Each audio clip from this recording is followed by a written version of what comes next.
Good heavens, Gregory Danilovich, Varanyuka said, not believing his eyes, in my opinion you oughtn't to send the money.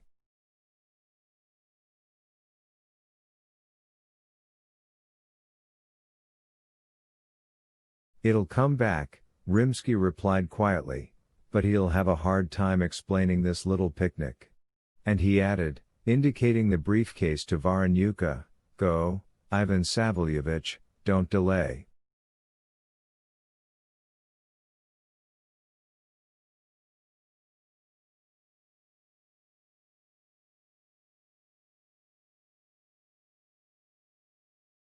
And Varanyuka ran out of the office with the briefcase. He went down to the ground floor, saw the longest line at the box office, found out from the box office girl that she expected to sell out within the hour, because the public was simply pouring in since the additional poster had been put up, told the girl to earmark and hold 30 of the best seats in the gallery and the stalls, popped out of the box office, shook off importunate pass seekers as he ran, and dived into his little office to get his cap.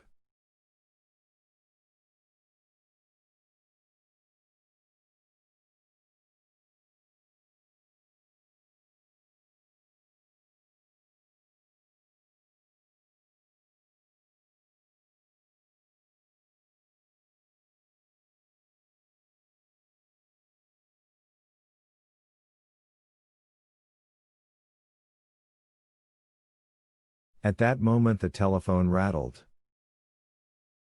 Yes. Varanyuka shouted.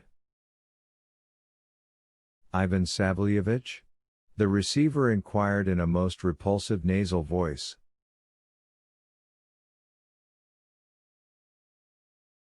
He's not in the theater. Varanyuka was shouting, but the receiver interrupted him at once.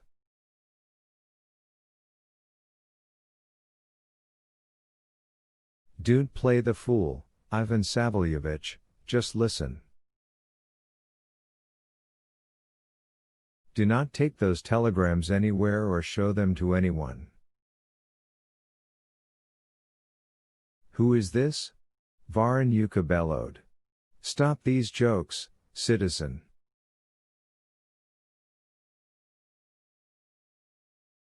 You'll be found out at once. What's your number? Varanyuka, the same nasty voice returned, do you understand Russian? Don't take the telegrams anywhere.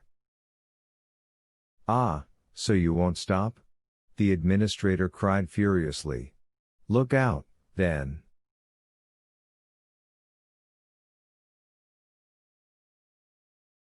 You're going to pay for it. He shouted some other threat, but fell silent, because he sensed that no one was listening to him any longer in the receiver.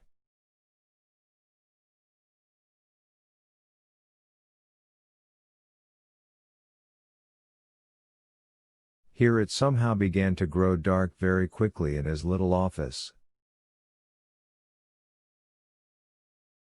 Varanyuka ran out, slammed the door behind him, and rushed through the side entrance into the summer garden.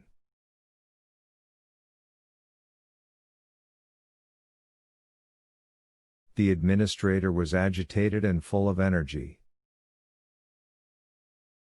After the insolent phone call he had no doubts that it was a band of hooligans playing nasty tricks, and that these tricks were connected with the disappearance of Likodayev.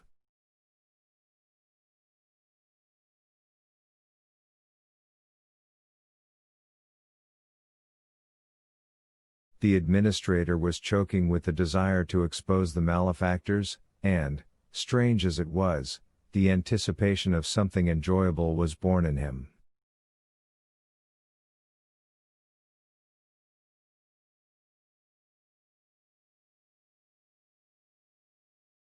It happens that way when a man strives to become the center of attention, to bring sensational news somewhere.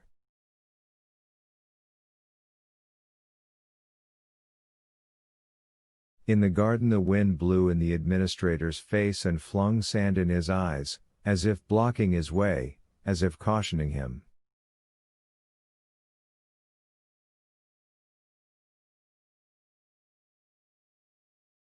A window on the second floor slammed so that the glass nearly broke, the tops of the maples and lindens rustled alarmingly.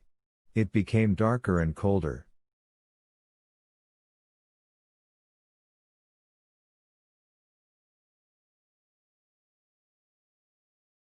The administrator rubbed his eyes and saw that a yellow-bellied storm cloud was creeping low over Moscow.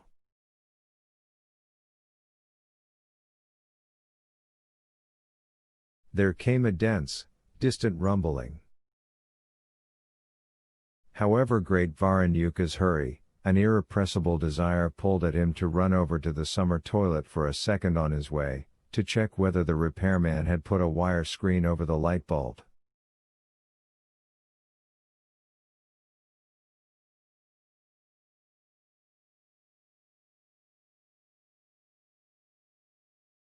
Running past the shooting gallery, Varanyuka came to a thick growth of lilacs where the light blue toilet building stood.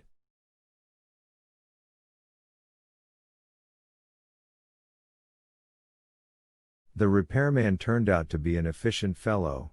The bulb under the roof of the gentleman's side was covered with a wire screen, but the administrator was upset that even in the pre-storm darkness one could make out that the walls were already written all over in charcoal and pencil.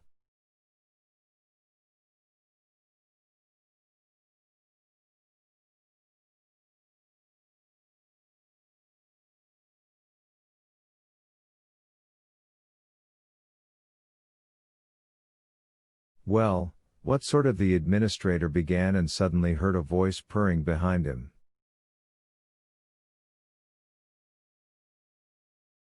Is that you, Ivan Savelyevich? Varanyuka started, turned around, and saw before him a short, fat man with what seemed to him a cat-like physiognomy.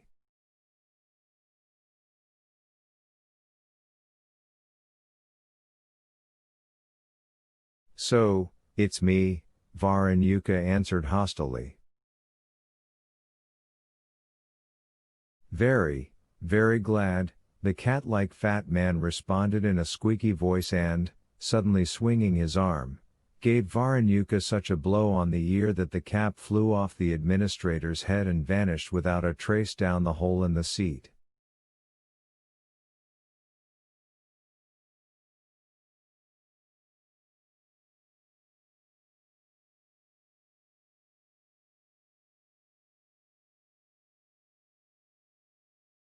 At the fat man's blow, the whole toilet lit up momentarily with a tremulous light, and a roll of thunder echoed in the sky.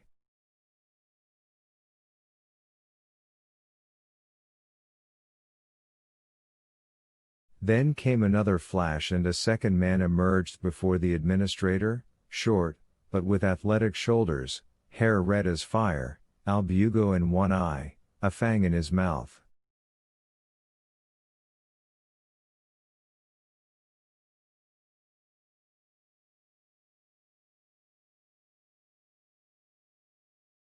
This second one, evidently a lefty, socked the administrator on the other ear.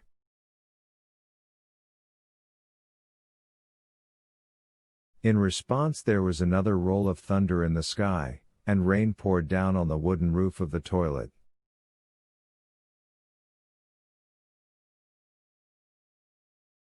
What is it, comrade? The half-crazed administrator whispered, realized at once that the word comrades hardly fitted bandits attacking a man in a public toilet, rasped out, cities, figured that they did not merit this appellation either, and received a third terrible blow from he did not know which of them, so that blood gushed from his nose onto his Tolstoy blouse.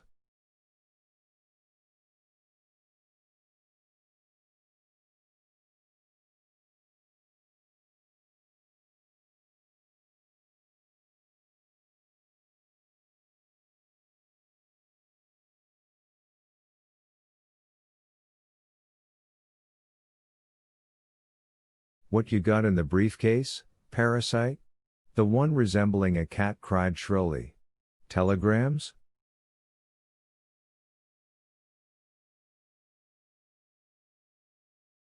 Weren't you warned over the phone not to take them anywhere? Weren't you warned, I'm asking you? I was warned, the administrator answered, suffocating. And you skipped off anyway? Gimme the briefcase, vermin. The second one cried in the same nasal voice that had come over the telephone, and he yanked the briefcase from Varanyuka's trembling hands.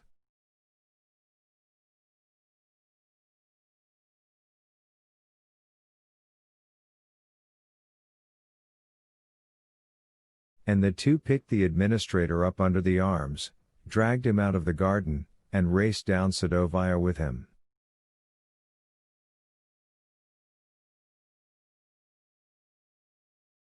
The storm raged at full force, water streamed with a noise and howling down the drains, waves bubbled and billowed everywhere, water gushed from the roofs past the drain pipes, foamy streams ran from gateways.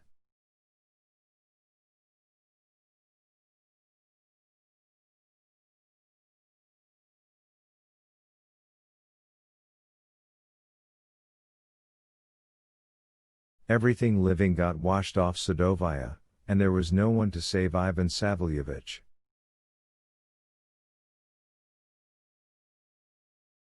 Leaping through muddy rivers, under flashes of lightning, the bandits dragged the half-alive administrator in a split second to number 502 bis, flew with him through the gateway, where two barefoot women, holding their shoes and stockings in their hands, pressed themselves to the wall.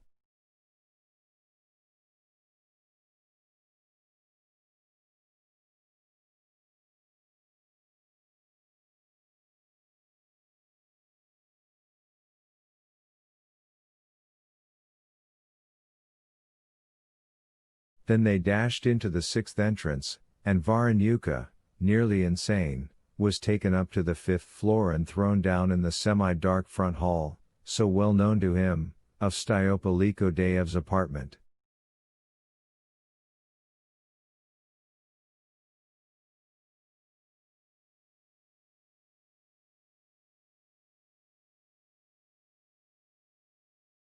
Here the two robbers vanished, and in their place there appeared in the front hall a completely naked girl, red-haired, her eyes burning with a phosphorescent gleam.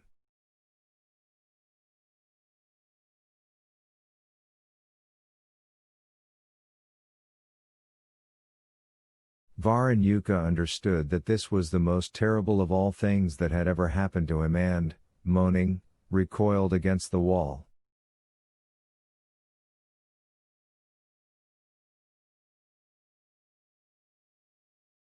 But the girl came right up to the administrator and placed the palms of her hands on his shoulders.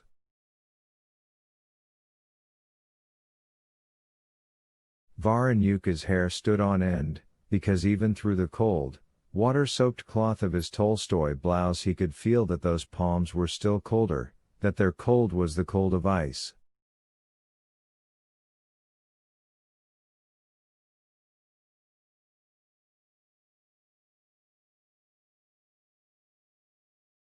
"Let me give you a kiss," the girl said tenderly, and there were shining eyes right in front of his eyes.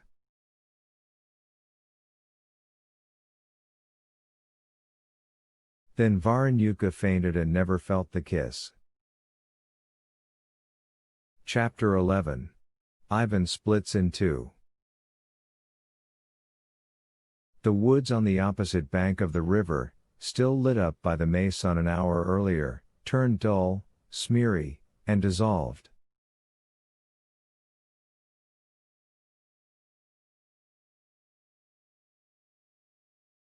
Water fell down in a solid sheet outside the window,